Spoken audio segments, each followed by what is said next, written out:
Il l'a pas vu. C'est bizarre, vous venez sur des plateaux pour parler d'une vidéo, mais vous l'avez pas vue. Non mais attendez, moi je viens sur un plateau. Elle vous dérange ou elle vous dérange pas, je cette viens vidéo? sur un plateau Dites-le, pour parler du... Vous allez pas me faire ce petit jeu-là avec moi. Vous savez, je vais vous dire, parce que vous m'avez dit, on n'est pas le même métier, c'est vrai, vous avez dit, vous êtes journaliste. Papacito, il a dit que s'il fallait tuer 20 000 journalistes, il fallait le faire, ça vous a dérangé quand même, non? À aucun moment, j'ai appelé au meurtre de Jean-Luc Mélenchon et des électeurs de la France Insoumise. Si c'est pas un appel au meurtre, pourquoi vous la passez pas? Je dis d'où je parle, camarade. Je suis pas votre camarade. Hein. Ouais, non mais camarade. Moi, je grime pas les députés en esclaves. Écoutez, je m'en fiche de ce que vous pensez de toute façon. Qui a fait des attentats sur le sol français ces dernières années? C'est l'extrême droite ou c'est les islamistes? On sort hier d'une personne qui met une gifle au président de la République. Il semble manifestement qu'il soit proche des réseaux d'extrême droite. Quelle autre personne, par exemple, a visé un président de la République?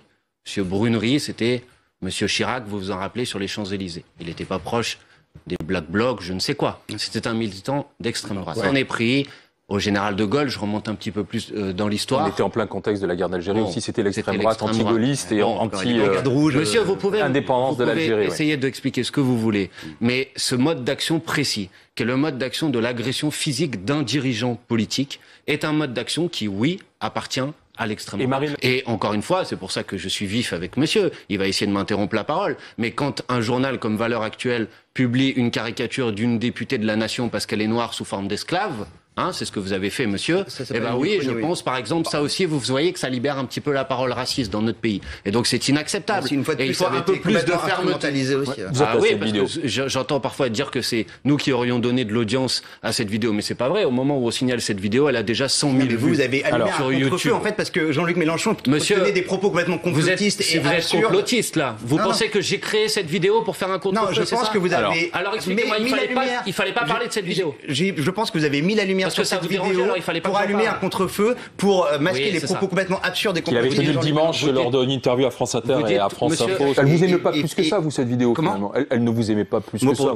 Pour être très franc, je l'avais pas vu à la base. Je suis pas branché. Je suis d'une génération, c'est très générationnel à YouTube. Moi, non, mais après, vous avez regardé, je veux dire. Je lis Le Monde, et je regarde BFM TV. Je suis très ancienne école. Je l'ai même pas regardé en entier là pour le moment. Donc après, je connais Papacito. Voilà, c'est outrancier. Je suis pas sûr qu'effectivement ça soit pire que tous les clips de rap qu'on voit toute la journée ou des youtubeurs d'extrême gauche. Manuel. Attendez, d'abord je trouve que les enquêteurs ont pris du temps. Deuxièmement, je suis quand même extrêmement choqué, monsieur, sur le plateau, que vous venez de dire que vous avez invité quelqu'un hier sur votre chaîne, mais que vous n'avez pas regardé sa vidéo avant de l'inviter. Parce que d'autres l'ont fait à ma place. Et je vais vous dire que je trouve totalement hallucinant que vous ayez donné la parole à cette personne. Moi, je trouve hallucinant la manipulation politique. Attendez, on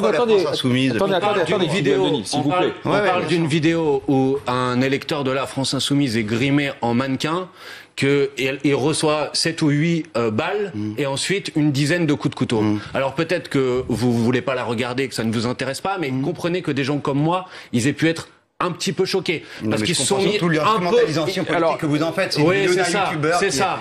Monsieur, qui se fait provoquer. Alors comprenez que quelqu'un comme moi qui s'est mis dans la tête, qui s'est mis dans la peau de ce mannequin, ait pu être un petit peu bouleversé. Donc vous vous en fichez. Mais de toute façon, c'est pas la première fois. Je crois pas du tout en votre sincérité. Vous vous en fichez. Vous vous en fichez quand vous caricaturiez une députée de mon mouvement comme une esclave dans votre journal. Donc je pense que tout le monde a vu les pratiques qui étaient les vôtres. Monsieur, je vais vous expliquer quelque chose. Vous savez pourquoi monsieur Coquerel sait que Montjoie-Saint-Denis c'est un crime royaliste? Oui, parce que soi-disant il a été agressé. Soi-disant? Oui, non, mais il a été agressé par l'Action française. Mais ça n'a peut-être rien à voir, monsieur. Mais ça n'a peut-être rien à voir avec cette hurluberlu de la Drôme. Soi-disant, il a été agressé. Mais alors, soi-disant, ça a un rapport avec le monsieur de la Drôme. Soi-disant, ça a un rapport avec le monsieur de la Drôme. Il a été agressé, monsieur. Mais il a été agressé. Mais quel est le rapport avec le monsieur de la Drôme? Parce que j'ai entendu hier monsieur Bardella sur un plateau et il a dit exactement la même chose que vous. C'est-à-dire, il l'a pas vu. C'est bizarre, vous venez sur des plateaux pour parler d'une vidéo, mais vous l'avez pas vue. Non, mais attendez, moi je viens sur un plateau. Elle vous dérange ou elle vous dérange pas? Je viens sur un plateau pour parler du. Vous allez pas me faire ce petit jeu-là avec moi. Vous savez, je vais vous dire, parce que vous m'avez dit, on n'est pas le même métier, c'est vrai, vous avez dit, vous êtes journaliste. Papacito, il a dit que s'il fallait tuer 20 000 journalistes, il fallait le faire. Ça vous a dérangé quand même, non? Je regrette encore une fois que des médias continuent